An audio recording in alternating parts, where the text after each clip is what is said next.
following the shootings in San Bernardino last week. We have the details. Later, information about the shooting itself in San Bernardino, such as who is involved and their relation to the victims. Plus, the Chicago police are currently under investigation following their atrocities over the past year. Stay tuned. Hello, and welcome to the MCTV Weekly News Update. I'm Dylan Gordon. And I'm Peter Malavenda. Here is our top story for tonight. On Sunday, hours before President Obama's primetime address on the San Bernardino shootings, Hillary Clinton continued to stress for stricter gun laws. During an interview with ABC News, the Democratic frontrunner also advocated for Congress to pass multiple laws banning people on the no-fly list from purchasing guns. In addition, Clinton also commented on the news that the president of Liberty University advised students to get concealed carry permits to, quote, end those Muslims, saying similar rhetoric only aids and comforts ISIS and other terror groups. Last Wednesday, a couple in San Bernardino, California, shot and killed 14 people and left another 21 wounded at a holiday party. 4 hours after the massacre, the suspects were killed in a shootout with authorities. Although the couple's motives are not clear, the FBI is currently investigating the shooting as a potential terrorist attack. The couple had recently traveled to the Middle East, where in contact with Islamic extremists, and had an extensive arsenal, including ammunition and pipe bombs in their home. One of the shooters, Saeed Rizwan Farouk, was once a fellow employee of the victims, most of whom worked for the San Bernardino County Department of Health. This attack was the nation's deadliest shooting in almost 3 years since the massacre in Newtown, Connecticut. Well, the Chicago Police Department is currently under investigation following the taped police killing of 17-year-old Laquan McDonald last year. The Chicago police are now being looked at far more closely concerning their use of force, such as racial, ethnic, and other disparities in their use of force. According to Attorney General Loretta Lynch, the trust between the Chicago police and the public has been harmed here, and hopefully the investigation will shed some light on the situation and help heal that mistrust. 2 new polls are showing contrasting numbers for presidential candidates in the Iowa caucuses. A recent CNN poll shows Donald Trump with 33% of support among likely GOP voters. Cruz follows with 20% and Carson slightly below that. A similar poll by Monmouth University has Cruz and Rubio potentially ahead of Trump, considering a margin of error of about 5%. Despite the conflicting numbers, nearly 50% of the participants feel that Trump was most likely to win the 2016 general election. While Trump is most trusted with economic and militaristic issues, he lacks support on sociological issues, where Ben Carson leads. The Iowa caucus will take place on February 21st, 2016. And now let's take a look at your weekly highs and lows report with MCTV's own Jillian McCarthy. Hello, everyone, and welcome to this week's highs and lows reports. My I'm God, that Jillian was wordy. McCarthy. Jesus That was Christ. my reader. You should have given it to me, Dylan. Clear skies, some rain with temperatures in the 40s and 50s after the Thanksgiving weekend.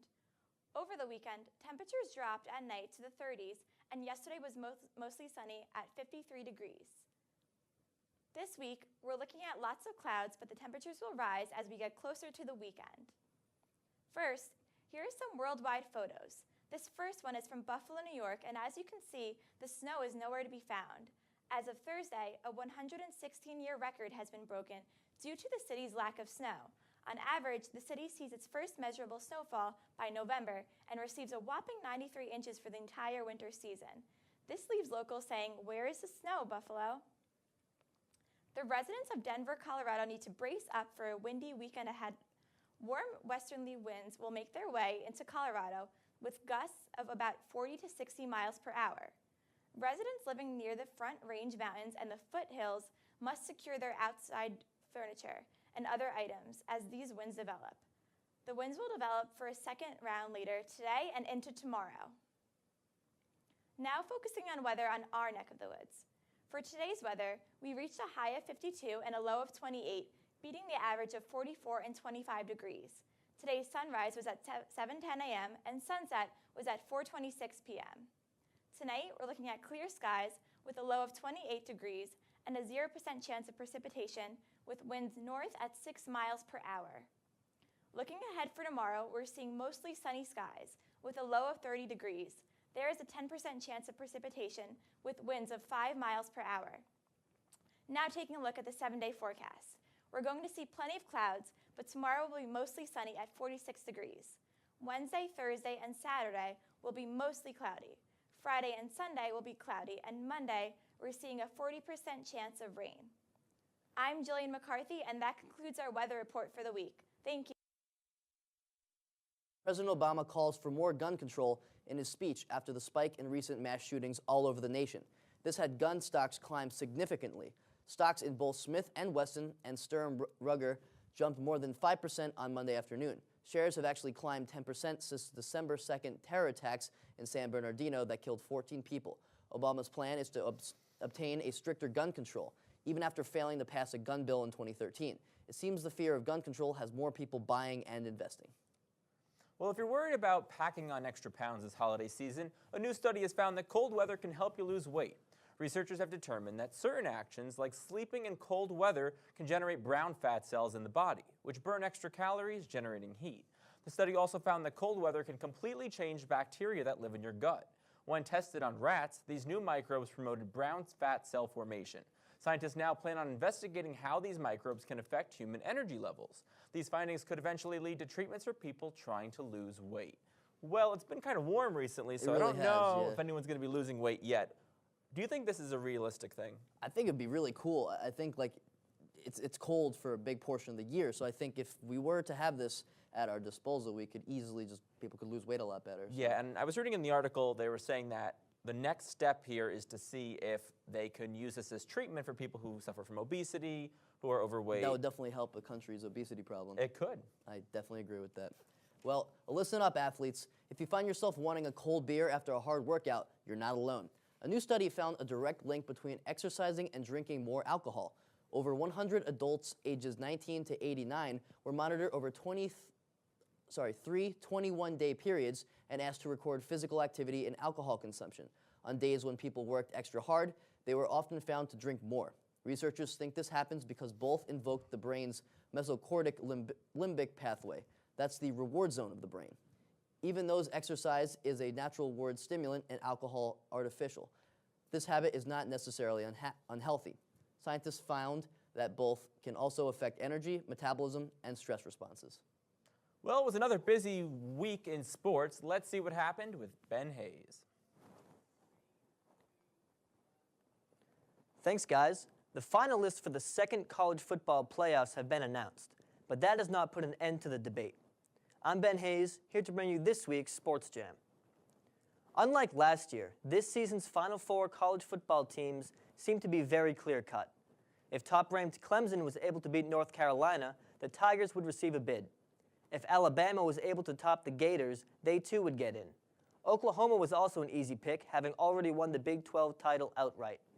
The final spot would come down to the Big 10 championship game between the 4th-ranked Iowa Hawkeyes and the 5th-ranked Michigan State Spartans, which just so happened to be the closest game of the day. The first touchdown of the game came in the 4th quarter, as C.J. Beathard's 85-yard bomb to Taven Smith gave the Hawkeyes the lead. But Michigan State would not be denied, as the Spartans came back to win the Big 10 championship on L.J. Scott's incredible twisting touchdown run in the final seconds, launching Michigan State into the playoff. The Spartans' rise did not end there. In fact, the College Football Playoff Committee was apparently so impressed with Michigan State's win over Iowa that they felt the Spartans had a better season than an Oklahoma Sooners team that some believe is the best squad in the country. However, the committee may have had an alternative reason to drop the Sooners to the 4th seed. Now, arguably the two most exciting teams, Oklahoma and Alabama, will not be playing each other unless both of them win their first playoff game and make the final. Maybe this is because the committee values a Big 10 championship over a Big 12 title. On the other hand, maybe this is the committee picking seedings based off of the matchups that they want to have played. Either way, there are 4 incredible football teams in the playoffs this season, and the tournament will be very fun to watch. In NFL news, the Carolina Panthers just barely avoided their first loss of the season by beating the Saints yesterday in the Superdome. A missed field goal by Kai Forbath is all that separated the NFC South rivals in the undefeated Panthers' 41-38 victory in New Orleans.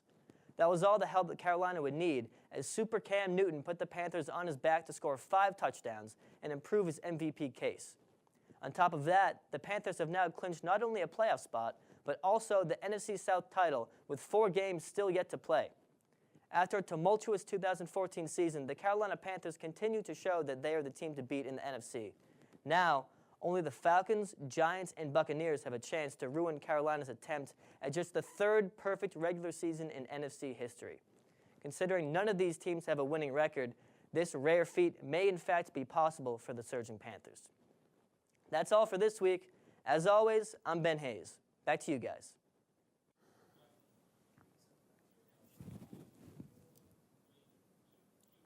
Hey, Peter and Dylan, Andrew Auger here. We have a fantastic show coming up for you this week. As always, we will be reviewing our movie of the week and getting the latest headlines from Hollywood. And in true semester finale form, we will be having our mostly meaningless Middle Seats Awards. You don't want to miss a minute of it. See you Thursday, only on MCTV. Jake, do you have anything to add? To what? What'd I miss? Cool. Kim Kardashian and Kanye West's newest bundle of joy has officially been named. Kardashian tweeted the good news on Monday, announcing the arrival of Saint West, born on Saturday, weighing 8 pounds 1 ounce. Saint joins big sister North and is already famous for his unique name. Many tweeted about the name's meaning, with some wondering if the couple is trying to canonize their 3-year-old son. Others expressed their disappointment that the couple did not give their son a direction-inspired name such as Easton or South. Well, after pressure from just about every programmer ever, Adobe Flash is dead. Well, sort of. Adobe has announced that Flash Professional will become Adobe Animate and will begin work to migrate all Flash content to HTML5.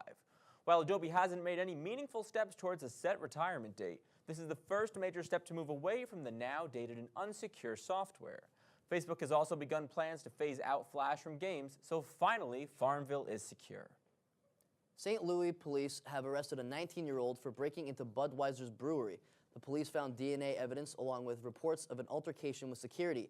The suspects had originally been arrested for attempting to break into a gas station. The suspect's name? Budweiser.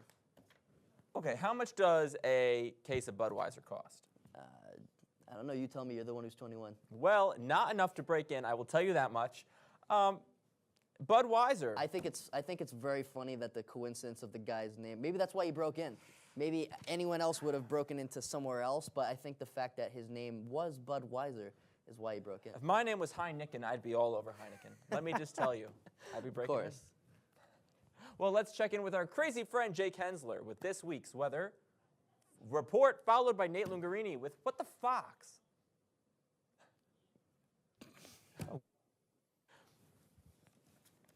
Well, hello, Marist. It's been a long time. But alas, here we are. Back with another This Week in Entertainment. I'm Jake Hensler, and I'm going to be switching it up a bit this week. Instead of me stating the obvious about how Hunger Games was the big box office winner for the past couple weeks, I want to shed some light on the unsung heroes of the fall.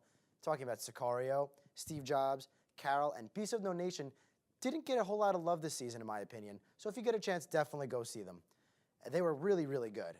And go see Creed. Not because it's not getting plenty of praise, it is. Just go see it, it's amazing. But what's newsworthy this week in entertainment? Well, speaking of Creed, director Ryan Coogler will also be directing Black Panther for Marvel. That sounds like an excellent choice, considering Creed is filled with great characters, storytelling, and its fight scenes are expertly shot. Good work, Marvel. But as for you, DC, dropping a trailer, more almost as revealing as Sharon Stone in Basic Instinct, I mean, sure, show us how Batman and Superman build their conflict, that's fine. Show us more Lex Luthor too, that works, he's good. But if you're going to give us Wonder Woman, don't make it her entrance. And why would you reveal Doomsday? Why? Make that something unexpected for the viewers. But on another high note, we're getting Samurai Jack again sometime next year, so that's a plus. And God, that show is so ahead of its time, so good. But what's to come? Well, if you like Tarantino, then The Hateful Eight. If you like DiCaprio, then The Revenant. And if you like anything, and I mean anything, like if you're capable of feeling the emotion called joy, then Star Wars. Those are 3 enormous films that you have to look forward to over winter break, while you can happily do nothing for a month. I mean, who doesn't want to watch DiCaprio sleep naked inside an actual animal carcass? Or Tarantino direct 8 people to inevitably kill each other? Okay, I'm not really selling those movies. But let's be honest, you're going to see Star Wars. The trailers could have shown you Mark Zuckerberg eating a cantaloupe and you'd all pay $80 to go see it. So, with that being said, I'll see you all in 2016 and continue to give you all the fun stuff in a world of rough stuff. This is This Week in Entertainment, and I'm Jake Hensler. Have a great break, and watch out for Krampus. That lunatic is making some money. Later. Hello everyone, my name is Nate and I'll be your reader today. Now let us all light our candles and begin to pray. For as we gather here today to mourn the loss of dear Danny, let's acknowledge the evil thing that knocked her in the fanny. Yes, ladies and gentlemen, our school finals grow near. Take the last embrace with everything you hold dear. For fall semester has fallen, the air cold, the trees bare, and all students, frosh or senior, will fall into despair. Oh, finals, curse thee, you enemy most obscene, with your projects and tests leaving me stressed out and mean. Cue the teachers pushing papers, always do all at once, and final exams leaving me feel like a mere dunce. Please, Lord, no more papers, I can't type anymore. Let me instead play Battlefront and Fallout 4.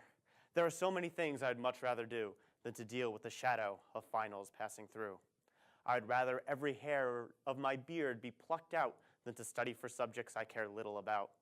And rather than taking yet another exam, I would prefer to eat a sandwich with toothpaste and ham.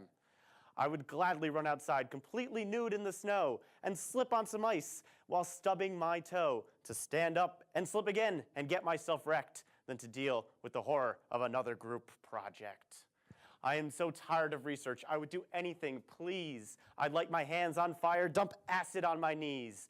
The mere thought of my grades is crushing my soul, and then taking the pieces and tossing them into a hole, and then throwing in rocks and spiders and spikes, and at the end calling in 800 airstrikes. It's 2 a.m. in the library, and I feel more dead than alive. And this is for only one class, let alone 5. Winter break is so soon, but I'll likely not see it. These finals will kill me. There's no way to beat it. So these are my last words, and I'll make this quick. Finals, you can go choke on my big, fat notebook. Looks like Norway is being put on the naughty list this year after accidentally publishing a fake obituary for Father Christmas. Apparently, St. Nick died at the age of 226 on December 3rd in the northern point of Norway. The cause of his death was not stated. His funeral was supposed to be held at the North Pole Chapel on December 28th. It is unclear who created the fake death notice or how it ended up going unnoticed in the publication process. However, it was quickly removed from Norway's second largest newspaper. Soon after, they issued an apology, stating that it should never have been published. So don't worry, kids, Santa's not dead. Well, who knew a goat and a tiger would ever become friends?